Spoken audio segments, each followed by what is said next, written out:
Bismillahirrahmanirrahim. Assalamualaikum warahmatullahi wabarakatuh. Selamat pagi teman-teman semua, dan juga yang kami hormati Bapak dosen pengampu Bapak Muhammad Makmun Abha M.Hum selaku pengampu mata kuliah hermeneutik. Pada kesempatan pagi hari ini kami dari kelompok pertama, saya Firda Sahira dengan NIM 20040260067 dan juga teman saya Atika Nur Akti Oktavia dengan NIM 20040261124. Pada kesempatan pagi ini kami akan menyampaikan materi yang bertemakan aliran hermeneutika. Berbicara mengenai hermeneutik, pada kesempatan kali ini kami akan memfokuskan dalam pembahasan aliran hermeneutik sendiri yang kami dapatkan dari buku Contemporary Hermeneutic ini oleh Joseph Blassier, dan difokuskan di sini adalah hermeneutik kontemporer, di mana hermeneutik kontemporer ini dibagi menjadi 3 aliran. 3 aliran tersebut adalah yang pertama hermeneutik teori, hermeneutik filsafat, dan hermeneutik kritik. Nah, dari ketiga aliran tersebut kita akan membahas apa pengertian dari ketiga aliran tersebut, kemudian tujuan dan juga tokohnya dari hermeneutik teori, filsafat, dan tentu saja hermeneutik kritik tersebut.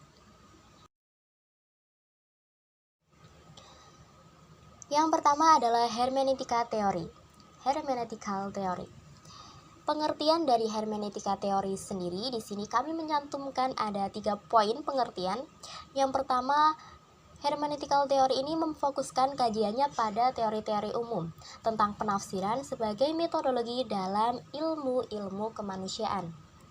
Poin yang kedua, hermeneutika teori menempatkan hermeneutika dalam ruang epistemologi.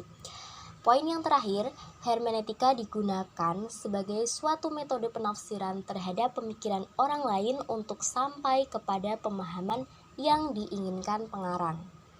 Kemudian, apa tujuan dari hermeneutika teori? Kami mencantumkan di sini ada 2 poin. Yang pertama, tujuan dari hermeneutika teori ini dapat dipahami pemikiran orang lain seobjektif mungkin. Poin yang kedua, memusatkan perhatiannya pada bagaimana memperoleh makna yang tepat dari teks atau sesuatu yang dipandang sebagai teks. Kemudian, tokoh hermeneutik teori sendiri ada 3 tokoh di sini. Ada Schleiermacher, kemudian Droysen, Dilthey, dan yang keempat Emilio Betti. Maaf, ada 4 tokoh di sini. Yang selanjutnya adalah hermeneutik filsafat. Selanjutnya, hermeneutika filsafat. Pengertian dari hermeneutika filsafat yaitu pemahaman terhadap suatu pemahaman yang dilakukan seseorang dengan menelaah proses dan asumsi-asumsi yang berlaku dalam pemahaman tersebut. Termasuk diantaranya adalah konteks yang melingkupi dan mempengaruhi proses tersebut.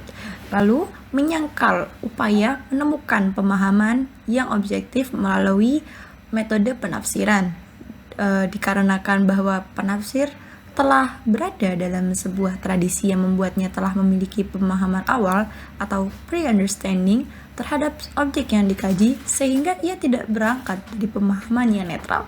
Lalu, tujuan dari hermeneutika filsafat ini adalah untuk meletakkan hasil pemahaman yang dimaksud dalam porsi dan proporsi yang sesuai untuk melakukan suatu produksi makna baru dari pemahaman terdahulu dalam bentuk kontekstualisasi. Lalu, tidak bertujuan untuk mencapai pengetahuan yang objektif, tetapi bertujuan hendak menjelaskan fenomena keberadaan manusia dalam aspek temporalitas dan historisnya.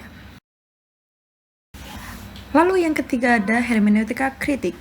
Pengertian dari hermeneutika kritik ini adalah menekankan pada determinasi historis dalam proses pemahaman yang sering memunculkan alienasi, diskriminasi, dan hegemoni wacana, termasuk penindasan sosial budaya politik akibat penguasaan, otoritas, pemaknaan, dan pemahaman oleh kelompok tertentu.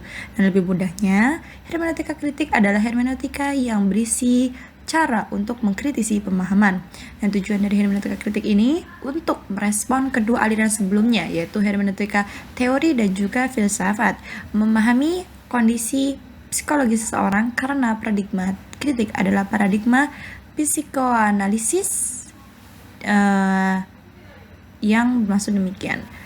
Dan tokohnya yaitu Habermas. Mungkin cukup sekian presentasi dari kelompok kami. Wassalamualaikum warahmatullahi wabarakatuh.